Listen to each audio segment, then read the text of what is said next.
कथा सनकादिक कौन थे? सनकादिक शब्द भी गुरबाणी में बहुत जगह पर आता है। जिस तरह सनकादिक नारद मुनि का नाम है, साथ ही बुद्धि सनकादिका, वाल सरबाहु, वीरति हाने। भाई गुरदास जी इसका अर्थ यह है कि सनक और ये ब्रह्मा के 4 पुत्र थे।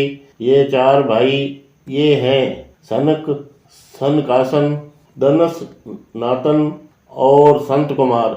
ये चारों इकट्ठे रहते थे। इनकी उम्र 5 साल के बच्चे से बड़ी नहीं होती थी। ये बाल अवस्था में ही रहते थे, इसलिए इन पर माया का कोई असर नहीं होता था। ये चारों भाई बहुत ही भगत थे।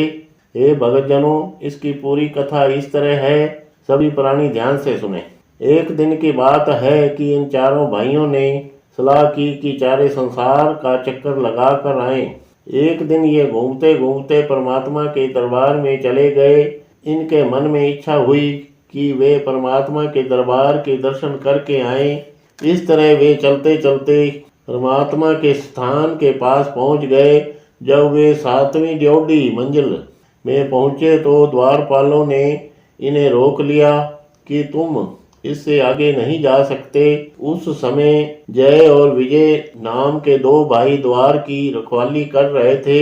ये उनके कहने पर न रुके। जब उन्हें दोबारा आगे जाने से रोका तो सनक ने क्रोध में आकर उन्हें शाप दिया कि जिसने हमें आगे जाने से रोका है वे वृक्ष बन जाओ। उसी समय वे दोनों भाई राक्षस बनकर धरती पर आ गए। उसके बाद सनक और उसके भाई परमात्मा के दर्शन के लिए अंदर चले गए। ब्राह्मणों के पुत्रों का शाप अटल रहा। जय और विजय ने 3 जन्म में राक्षस का रूप धारण किया।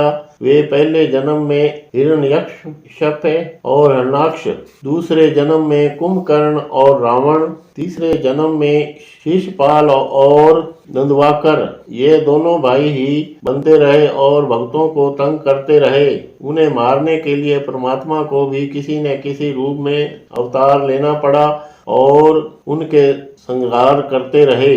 सनक ने उन्हें शाप दिया था, वह भी उनके उद्धार के लिए प्रहलाद, हनुमान और अक्रूर के नामों में इन्हें भी 3 बार जन्म लेना पड़ा और उन्हें कष्ट भी उठाने पड़े। ये प्रभु के प्यारे थे, प्रभु इन्हें प्यार करता था। जब भी उन पर भीड़ पड़ती रही तब ही प्रभु अवतार धारण करके झटपट उनके दुखों को दूर करते रहे। इसी तरह प्रभु अपने सेवकों की आप ही रक्षा करते हैं। हम सभी में भी वह परमेश्वर आप ही है। वह आप ही करता है और आप ही धरता है। जिसे वह रख लेता है उसे मारने वाला कोई नहीं है। वह परमात्मा आप सबकी रक्षा करता है। उसके इस स्वरूप को दिन रात सलाम है।